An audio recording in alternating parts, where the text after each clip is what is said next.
കടകംപള്ളിയാണോ ദൈവതുല്യൻ? കടകംപള്ളിയാണോ ദൈവതുല്യൻ? എന്താണ് സംസാരിച്ചോണ്ടിരുന്നത്?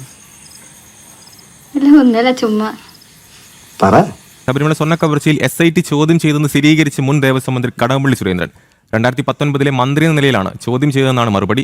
ശനിയാഴ്ചയാണ് ചോദ്യം ചെയ്തത്. 2019 ദേവസ്വം മന്ത്രി എന്നുള്ള നിലയിൽ എനിക്ക് പറയാനുള്ള കാര്യങ്ങൾ അവർ ചോദിച്ചു, ഞാൻ അവരോട് പറഞ്ഞു. ചോദ്യം ചെയ്യൽ നടന്ന് 2 ദിവസത്തിന് ശേഷമാണ് സംഭവം പുറത്തറിഞ്ഞത്. രഹസ്യമായിട്ടായിരുന്നു പോക്ക്. ഈ റെയിൻകോട്ടൊക്കെ എടുത്തിരുന്നോ സഖാവേ? ഇവൻ അങ്ങനത്തെ ഫാമിലി പെട്ടൊന്നുമല്ല. എനിക്ക് ഫാമിലി പോലും ഇല്ല. താങ്കളുടെ പേരാണല്ലോ ആദ്യം വരുന്നത്. ഒരു പത്മകുമാർ അടക്കമുള്ള പറയുന്നത് താങ്കളുടെ പേരാണ്. അതുകൊണ്ടാണ് ആ വിഷയത്തിൽ എന്തെങ്കിലും മറുപടി? ഞാൻ ചോദിക്കുന്ന ചോദ്യത്തിന് എന്നോടല്ലേ മറുപടി പറയണ്ട. ഇൻസൾട്ട് ചെയ്യണേ മോളെ, പോകുവാണോ അണ്ണാ? ഈ അകത്ത് പോകുന്നവരൊന്നും നേരിട്ട് കട്ടവർ തന്നെ ആകണമെന്നില്ല. കക്കാൻ പ്രേരിപ്പിച്ചവരും കട്ടവരും ഒക്കെ കുടുങ്ങും. കാരണം പത്മകുമാർ യഥാർത്ഥ കാര്യങ്ങൾ വിളിച്ചു പറയുമെന്നുള്ള പേടിയാണ് CPM നേതൃത്വത്തിനുള്ളത്. അദ്ദേഹം പറഞ്ഞത് എന്താ? ദൈവതുല്യനായ ഒരാൾ പറഞ്ഞുകൊണ്ടാണെന്നാണ്. അതാണ് ഞാൻ ഇന്നലെ പറഞ്ഞത്. ദൈവഭൂതൻ എന്ന് പറഞ്ഞാൽ കാരണഭൂതനാണ്, അല്ലാതെ പിന്നെ ആരാണ്? നീ ഇത്തരക്കാരനാണെന്ന് വിചാരിച്ചിട്ടാ നിനക്കുള്ള അച്ഛനാങ്ങളമാര്. നേരിട്ട് കട്ട് കാണില്ല, പങ്ക് പറ്റിയാലും കുടുങ്ങും. ഈ കള്ളൻ കപ്പലിൽ തന്നെ ഉണ്ട് എന്നതുകൊണ്ടായിരിക്കും നമ്മുടെ കപ്പിത്താനെ കപ്പലും തള്ളിക്കൊണ്ട് ഇങ്ങനെ നടക്കുന്നത്. കപ്പിത്താന്റെ ആഫീസ് കൂടി പൂട്ടിപ്പോകൂലേ? ഞാൻ ആരെങ്കിലും കുറ്റപ്പെടുത്താനോ അല്ലെങ്കിൽ ആരെങ്കിലും പഴിചാരാനോ എനിക്ക് സാധിക്കണമെങ്കിൽ ഇക്കാര്യത്തെ കുറിച്ച് എനിക്ക് എന്തെങ്കിലും ഒരു അറിവ് വേണ്ടേ?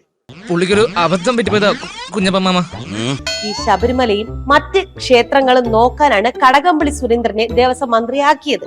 എന്നിട്ട് അവിടുന്ന് സഖാക്കൾ ഇങ്ങനെ കട്ടുകൊണ്ട് പോയിട്ട് ഒരു എനക്കറിയൂല എന്ന് പറഞ്ഞ അതെങ്ങനെ ശരിയാകും? അതാര് വിശ്വസിക്കും? പിന്നെ എന്തിനാണാവോ അങ്ങ് ഈ 5 വർഷം മന്ത്രിയായിട്ട് അവിടെ കയറി ഇരുന്നത്? ആർക്കും പങ്കില്ല കേട്ടോ. ഒരിക്കൽ കൂടി പറയുകയാണ്, ആർക്കും പങ്കില്ല, വിശ്വസിക്കണം. സ്വർണം കണ്ട് അയ്യപ്പൻ മടുത്തപ്പോഴേ അയ്യപ്പൻ എല്ലാം കൂടി സ്വയം എടുത്ത് അങ്ങ് കാട്ടിലേക്ക് എറിഞ്ഞു. ഇവറ്റകൾ ഇനി അതും കൂടിയേ പറയാനുള്ളൂ. CPM സഖാക്കൾ ജയിലിലായാലും കോടതി ശിക്ഷിച്ചാലും കുറ്റക്കാരല്ല. തീവ്രതയുടെ കാഠിന്യം അളന്ന് പാർട്ടിക്ക് ബോധ്യപ്പെട്ടാൽ മാത്രമേ കുറ്റക്കാരാകൂ. ബൂർഷ കോടതിയെ സഖാക്കൾ അംഗീകരിക്കില്ല. ചൂടാവരുത്. പക്ഷെ അങ്ങാടി തോറ്റ അമ്മയോട് കേട്ടിട്ടില്ലേ? അതാണ് എന്റെ ഗതി. ശബരിമലയിലെ സ്വർണ്ണക്കൊള്ളയിൽ പ്രത്യേക അന്വേഷണ സംഘം ചോദ്യം ചെയ്യാൻ വിളിപ്പിച്ചപ്പോഴേ SITക്ക് മുന്നിലിരുന്ന് കടകംപള്ളി സുരേന്ദ്രൻ വിതുമ്പിയത്ര വികാരങ്ങളുടെ തള്ളിച്ച. ചേട്ടാ സോറി ഏട്ടാ, പ്ലീസ്.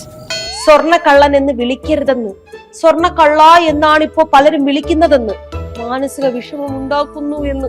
ചേട്ടൻ പിണങ്ങി മാറി നിൽക്കുവാണ്, വിളിച്ചിട്ട് മിണ്ടുന്നില്ല. പിണങ്ങിയും മാറി നിക്കാന്ന് പറഞ്ഞാ ഏതെങ്കിലും മൂലയിലും മാറിക്കണോ? ആ ചേട്ടാ, ഒരു 15 മിനിറ്റ് ആയിട്ട് ഒരേ നിപ്പ. മോളൊന്നും പറയാൻ ചോദിക്കാൻ നിൽക്കണ്ട, ഒന്നും പറയണ്ട. കാര്യം അവന് ഈ ജോലിയുടെ ചെറുതായിട്ടുണ്ട്, കുഴപ്പമൊന്നുമില്ല. അല്ലെങ്കിൽ ഈ വികാര തള്ളിച്ചയുടെ കാര്യത്തിന് പുള്ളി അല്പം മുന്നില്ല. എന്തായാലും ഒരു കാര്യം പുള്ളി സമ്മതിക്കുന്നുണ്ട്, സ്പോൺസർ ഉണ്ണികൃഷ്ണൻ പോറ്റിയെ അറിയാം. സ്വർണം പൂശൽ തീരുമാനങ്ങൾ ദേവസ്വം ബോർഡിന്റേതാണ് എന്നാണ് കടകംപള്ളിയുടെ മൊഴി.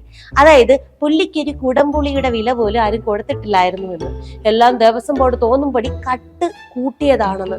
അപ്പൊ ആരാണ് ഈ പുള്ളി?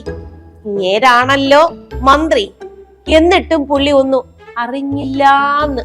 പക്ഷെ ഒന്നും കേട്ടോ, അന്നേ അവന് ഭയങ്കര ആത്മവിശ്വാസമായിരുന്നു. അവൻ ഉദ്ദേശിച്ച സ്ഥലത്ത് അവൻ എത്തി.